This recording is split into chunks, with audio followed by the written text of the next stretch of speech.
May bansa pala sa mundo na ang mga nakatira doon wala ni isa ang mahirap. Lahat sila mayaman. Sa sobrang yaman ng bansang to, hindi na kailangan ng pamasahe sa bus at tren. Libre na. Sa sobrang yaman ng bansang to, ang 13th month pay nila, 150,000 pesos. Hindi lang 13th month pay ha, kundi 14th month hanggang 15th month. Ito ang pinakamayamang bansa sa buong mundo. At guess what? Hindi ito Amerika o UK or France. Maliit lang na bansa ito. Kasi liit lang ng buong Cavite at Batangas combined. Welcome to the Grand Duchy of Luxembourg. Imagine a country with only 660,000 people. Pero ang kita kada tao dito ay tumataginting na $128,000 or 7.4 million pesos kada taon. Ang tawag dyan ay GDP per capita. At ang Luxembourg ang number 1 sa buong mundo. Yan ay ayon mismo sa IMF. In easier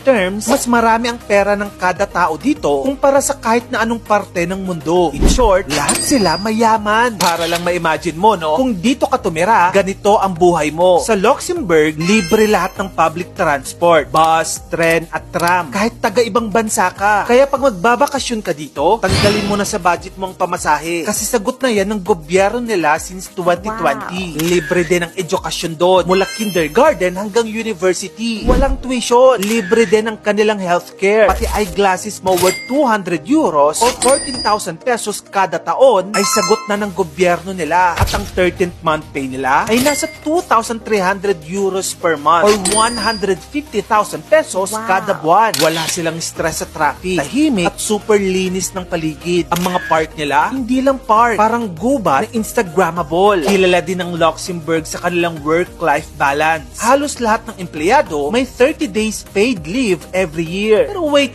Paano nga ba sila yumaman? Strategic kasi ang location ng Luxembourg. Sila ay tinatawag na triple border country. Katabi niya ang Germany, France at Belgium. Perfect siya for trade and finance. Para siyang naging bodega ng pera sa gitna ng Europa. Ang Luxembourg ay second largest investment fund center in the world. Sunod lang sa US. Over 4,000 investment funds ang nasa Luxembourg. At ang asset nila, mahigit $6 trillion.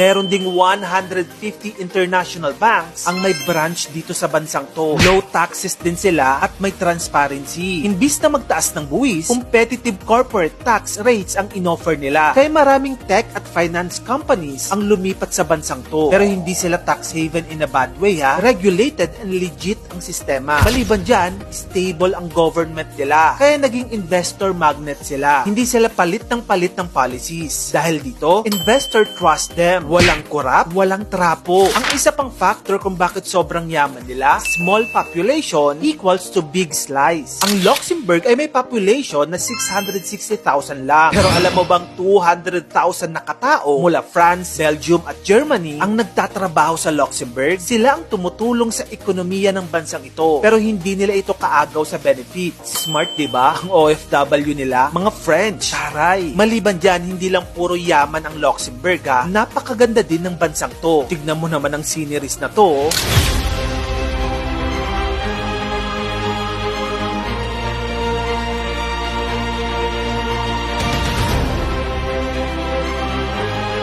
Grabe nga yun. Sana all Luxembourg. Napapaisip na lang ako minsan, dito kaya sa Pinas, kailan tayo darating sa puntong yan? O darating ba ever? Kung gusto mo pa na magganito pang klaseng content, follow mo na ako. Mag-subscribe ka na rin sa aking bagong YouTube channel. Yun lang. Maraming salamat sa panonood mga